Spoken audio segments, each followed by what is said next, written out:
Best risk reward setups to follow. Risk management बहुत important chapter है। अगर आप लोग लॉन्ग टर्म में बना रहना चाहते हैं तो आपको रिस्क मैनेजमेंट आना चाहिए। अगर हम 2000 का टारगेट कर रहे हैं तो 1000 का लॉस देने को तैयार होना पड़ेगा मार्केट को। रिस्क रिवॉर्ड रेशो और रिस्क मैनेजमेंट बहुत ही इंपॉर्टेंट पार्ट होता है ट्रेडर की लाइफ का। ठीक है, ये टॉपिक अच्छे से समझना पड़ेगा आपको। लेट्स सी, देखते हैं कैसे, है ना। अगर आप रिस्क मैनेजमेंट को अच्छे से समझ जाते हैं तो आप प्रॉफिटेबल बने रहेंगे थ्रू आउट द जर्नी। ठीक है, और मैंने कुछ सेटअप्स बनाए हैं रिस्क रिवॉर्ड के। ये आपका एक मैंने टेबल ड्रॉ कर रखी है और मैं आपको समझाता हूँ इस टेबल को, है ना। इस चैप्टर में हम देखेंगे कौन से सेटअप्स अच्छे होते हैं जो हमें प्रॉफिटेबल रखेंगे। ठीक है, जैसा कि आप देखिए 1:1, ठीक है, ये 20% है ना। आप ब्रेक इवन पे रहेंगे। 1:1 is not a favourable setup, कभी भी फॉलो मत करना 1:1। ठीक है, एक स्विंग ट्रेडर के लिए 1:2 और 1:3 बेस्ट रहते हैं।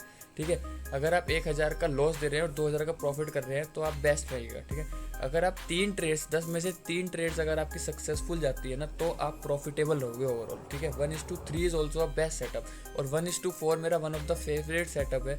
ठीक है, ये जब भी मिलता है तो बहुत मतलब अच्छा रहता है। वैसे मिलता कम है 1:4।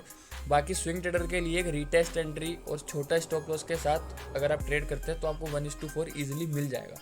मेरा पर्सनली फेवरेट 1:4 है ना, तो आप लोग चेक कर सकते हैं। ठीक है, और 1:5 तो बहुत ही मतलब स्विंग ट्रेडर को थोड़ा सा देखना पड़ता है उसके लिए। बाकी 1:2 और 1:3 आप अच्छे से फॉलो कीजिएगा, आप ओवरऑल प्रॉफिटेबल रहिएगा। ठीक है, मैं आपको कुछ दिखा देता हूँ एग्जाम्पल्स। ठीक है, if you follow these setups, देख लीजिए 1:2 अगर हम सेटअप को फॉलो करते हैं तो ट्रेड 1 में हम 2000 रुपये का प्रॉफिट करते हैं, ट्रेड 2 में हम 2000 का प्रॉफिट करते हैं। बाकी की 3 ट्रेड्स में अगर हम एक हजार का लॉस भी करते हैं, है ना, तो भी हम ओवरऑल PNL हमारा 1000 का प्रॉफिट रहेगा।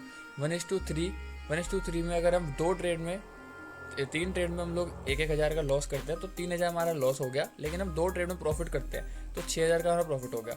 और बाकी हम फिर भी 3000 के ओवरऑल प्रॉफिट एंड लॉस में रहेंगे। 3000 का हमारा प्रॉफिट रहेगा हमारे पास। 1:4 सेटअप, ये मेरा फेवरेट सेटअप है ना। अगर हमारी 3 ट्रेड लॉस में चली जाती हैं और बाकी 2 ट्रेड हम प्रॉफिट करते हैं हम 8000 रुपये का, और बाकी 3 में हम 3000 का लॉस करते हैं, तो आप देख लीजिए 8000 माइनस 3000 तो 5000 रुपीज़ हमारे पास बनते हैं, है ना। तो ये बेस्ट सेटअप्स है, आप लोग इनको फॉलो कीजिए, है ना, और बताइए रिजल्ट कैसा रहा। ठीक है, और 1000 का लॉस देख के 2000 कमाना इज़ अ गुड थिंग, और 1000 का लॉस देख के 3000 कमाना it's also a good thing, और 1000 का लॉस देख के 4000 कमाना, तो ये बेस्ट सेटअप बनता है मेरा। बाकी आप बताइए आपको कौन सा अच्छा लगा और आप फॉलो कीजिएगा, देखना, बताना फिर। Thank you.